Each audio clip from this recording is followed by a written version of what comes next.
Cela me fait tellement bizarre de vous parler de cette série. Depuis que je l'ai découverte, je suis sous le charme, sincèrement. Pour moi, il n'y a pas meilleure série Netflix. Après, ce sont les goûts, les couleurs, mais une série qui traite de voyage dans le temps de façon très poétique, très premier degré, moi ça me fascine. Je gardais cette passion pour moi, mais étant donné que la saison 3 arrive dans 2 semaines, même pas, il est grand temps de parler de ce final ensemble afin d'avoir des potentielles réponses. Puis, de toute façon, je suis sûr qu'on en reparlera une fois la saison 3 sortie. Bref, sincèrement, dites-moi vos théories en commentaire, je suis très curieux de vous lire à ce propos. Puis évidemment, n'hésite pas à laisser un pouce bleu si toi aussi tu regardes la vidéo en 2052. Bon bref, vous connaissez la chanson, allez, on y va.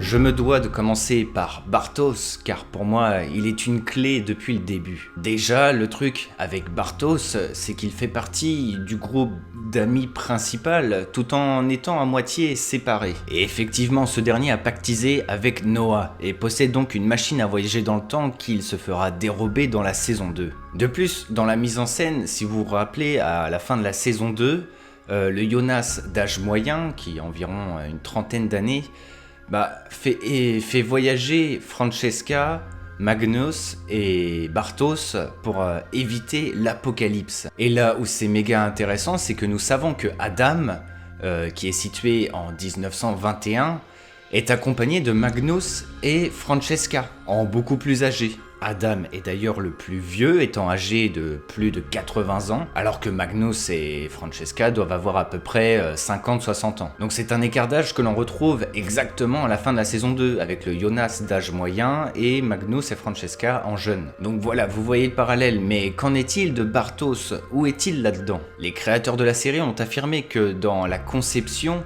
il y avait des éléments de la saison 3 qui avaient été placés en saison 2. Bref, des scènes censées arriver après qui ont finalement été mises avant pour une meilleure conception de l'histoire en gros. Alors moi, avec tous ces indices et si on relit tout ça, on arrive à ce personnage apparaissant dans la première scène de la saison 2 dans l'épisode 1. Beaucoup ont déjà pensé pareil, ce personnage ressemble énormément à Bartos et nous sommes en 1921.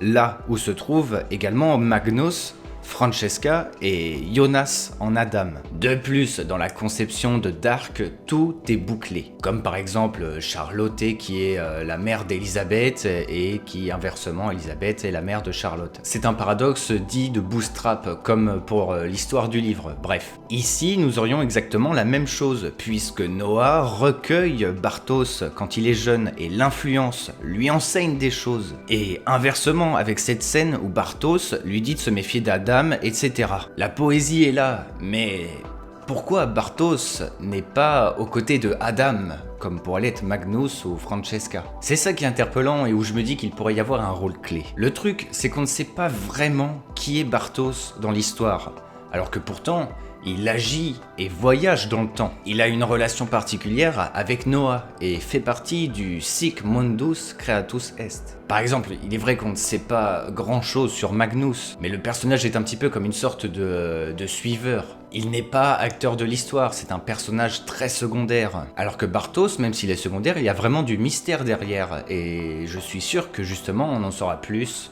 dans ce final.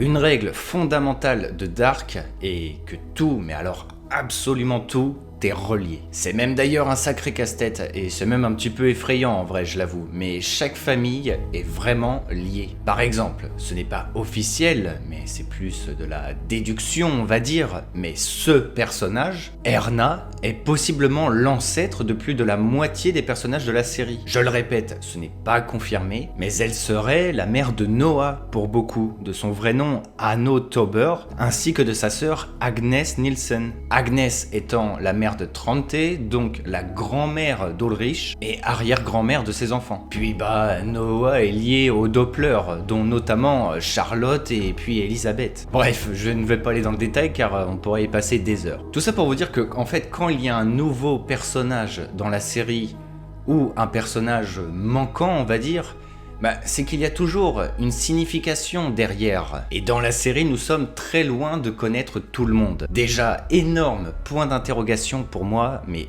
qui est le mari de Claudia Tiedemann et du coup le père de Regina? Claudia est une actrice principale dans les voyages dans le temps, donc comment une telle information peut nous échapper? Nous savons que cette dernière a grandi aux côtés de Trante Nielsen, le père d'Ulrich, et qu'il y avait quelques petits sentiments entre eux en grandissant, mais impossible de savoir si c'est véritablement lui le père, par exemple. Dark tournant beaucoup autour des secrets de famille et des messes basses entre les habitants de Windon, il se pourrait que ce soit un énorme secret de famille qui n'ait jamais été révélé encore pour le moment. Mais il se peut également que cette dernière ait été mariée à un voyageur dans le temps, étant donné que c'était bien avant qu'elle soit elle-même une voyageuse temporelle. Mais là où c'est très bizarre, c'est que la série ne mentionne jamais, mais alors absolument jamais, que Claudia aurait pu avoir un mari, ce qui est logique de toute façon, et un père manquant pour Regina. Ils en parlent jamais. Tout comme pour Helge Doppler, qui est la mère de Peter Doppler. Une information que l'on n'a jamais eue. Helge a été influencé toute sa vie par Noah. Il a même agi pour lui. Ce dernier a subi pas mal de traumatismes suite à son agression par Ulrich quand il était enfant. Et l'influence de Noah sur lui. Donc compliqué de voir Helge avec une femme, fonder une famille. Et à tous les coups, soit il y a un énorme secret de famille, soit il y a un conflit temporel là-dedans. Vu que Helge était comme un serviteur pour Noah, il est possible que Noah lui ait trouvé quelqu'un de bien précis, une femme bien précise pour que justement le cours des choses se suive, arrive, etc. et qu'il devienne le père de Peter, etc. Est-ce que vous voyez ce que je veux dire? Et c'est vraiment quelque chose de très particulier car on ne voit jamais Peter quand il est enfant ou jeune, alors que pourtant la famille Doppler est très implémentée dans Windon. Ils sont quand même à l'origine de la centrale. Pour continuer, nous avons également l'arrivée de Agnes Nielsen en compagnie de son fils Trante Nielsen. Alors, on se doute bien que son arrivée, ce n'est pas vraiment géographique, mais surtout potentiellement temporelle, étant donné qu'elle fait partie du Sic Mundus Creatus Est. Mais encore une fois, c'est hardcore, car cela veut dire que Trante n'est pas véritablement né dans les années 40-50, mais beaucoup plus tard, ou avant, on ne sait même pas. Mais évidemment, le truc ici, c'est qu'on ne connaît pas le mari d'Agnes Nielsen et donc le père de Trante Nielsen. Et enfin pour moi, un point qui mérite d'être soulevé, c'est l'horloger âgé Thanos. Alors, évidemment, pas celui avec le gant de l'infini et les pierres, je vous rassure tout de suite. Mais ce gars-là s'est retrouvé avec Charlotte, qu'il a dû élever quand il était plus jeune, alors qu'il n'a aucun lien de sang avec elle.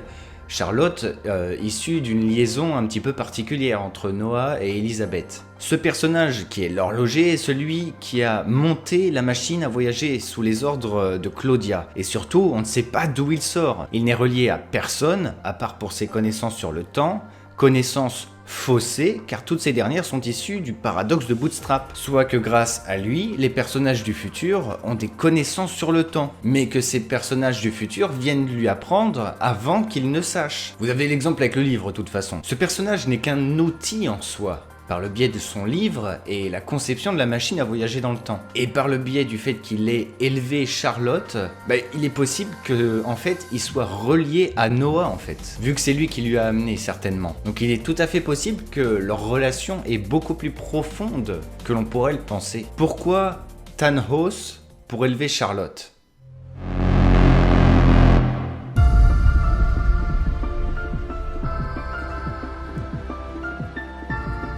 Bon, recentrons-nous sur du plus récent avec le trailer. Évidemment, le point important de la fin de cette saison 2, c'est que la question n'est plus vraiment quand, mais plutôt où. Puisque la Martha qui apparaît à la fin et qui emmène Jonas avec elle, semble provenir d'ailleurs. Ce qui est intéressant ici pour moi dans le trailer, c'est que nous voyons justement cette Martha avec le ciré jaune de Jonas, veste, anorak, tout ce que vous voulez. Jonas est Adam, comme une sorte d'élu, et évidemment le premier de par ce nom. Néanmoins, Adam ne va pas sans Ève, et il est clair pour vous comme pour moi que les éléments principaux de l'intrigue sont quand même Jonas et Martha. Il est tout à fait possible que la Martha qui est apparue à la fin, qui proviendrait d'une autre dimension, soit dans le même cas que Jonas l'est dans sa dimension. Et donc elle symbolise Eve, avec une L en plus vieille qui foutrait le bordel, etc. D'après le trailer, le fait de briser la boucle serait le point final de la série. Le but ultime. Nous voyons pas mal de retours arrière dans le montage ou encore des éléments d'intrigue en train de brûler, comme la lettre destinée à Jonas écrite par son père Mikkel. Cette lettre va dévoiler beaucoup de choses à Jonas et le fait de la brûler permettrait qu'il ne sache pas. En gros. Et comme il est dit plusieurs fois dans la série, un simple petit grain de sable peut tout chambouler. Nous voyons également le repère d'Adam brûlé, je pense que c'est exactement pour les mêmes thématiques. Mais là où je veux vous attirer dans ce trailer, c'est par rapport aux 3 nouveaux personnages. Déjà, qu'on soit clair, ces personnages ne forment qu'un seul et même personnage, c'est sûr à 100% par rapport à la mise en scène, la ressemblance entre chacun, etc. On est sur quelqu'un qui s'est donc fait oublier, puisqu'en se déplaçant à 3 dans le temps, on l'a jamais vu dans la série techniquement. Mais au vu de tout ce que je vous ai dit auparavant, en fonction de la règle de Dark, qui serait-il? Tout est lié dans Dark, toutes les familles sont reliées, et la ville n'est pas bien grande. Le problème c'est que l'on ne sait pas si ce personnage provient de la réalité de Jonas, ou de la Martha que nous voyons à la fin de la saison 2. Alors, vous allez peut-être me trouver fou, mais ce personnage, quand il est enfant, me fait penser à Mads Mikkelsen. Il me fait penser à Mads Nielsen. Mads est un petit peu le premier élément perturbateur dans la série. Il est le premier enfant à disparaître dans la série en 1986. Les disparitions s'en suivront en 2019, mais c'est véritablement lui, le premier à disparaître à cause de Noah et Helge. Donc en soi, il pourrait être l'origine. Le début est la fin, et la fin est le début. Jonas et tous les autres pensaient que le début était le suicide de Michael, et donc la disparition de Mikkel. Mais personne ne sait vraiment que Mads a voyagé dans le temps en fait. Pour tous, il a juste disparu, et voilà. Admettons qu'il soit le Mads de la dimension de Martha, ça pourrait totalement coller, puisque justement il ne serait pas mort dans cette dimension. Alors c'est une idée un petit peu saugrenue, j'en ai conscience. C'est juste un simple avis personnel, car je trouve que les 2 enfants se ressemblent, et que ça pourrait faire une bonne suite au scénario. Et c'est justement un point fort de la série, où ils font bien attention à prendre des acteurs qui se ressemblent, jeunes et vieux en gros. Donc voilà, il faudra faire attention néanmoins à cette cicatrice, car je pense sincèrement que c'est un détail important. Bon, pour conclure, j'aimerais vous montrer la photo du Sic Mundus Creatus Est. La photo révèle beaucoup de choses sur la série et il est possible qu'on ait encore plus de réponses dessus dans la saison 3. La vidéo est déjà pas mal longue et je n'ai pas vraiment de réponse à apporter là-dessus, mais il est sûr d'une chose, les personnes composant le Sic Mundus Creatus Est font partie des gens qui ont conscience du voyage dans le temps, et donc des gens faisant partie de Winden.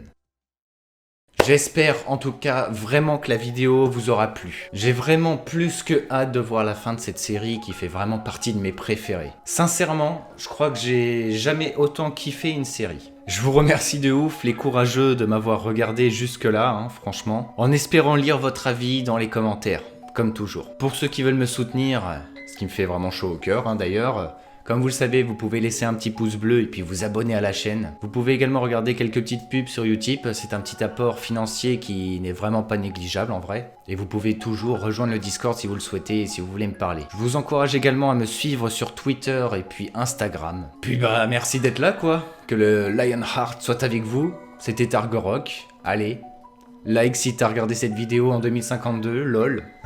Allez, ciao.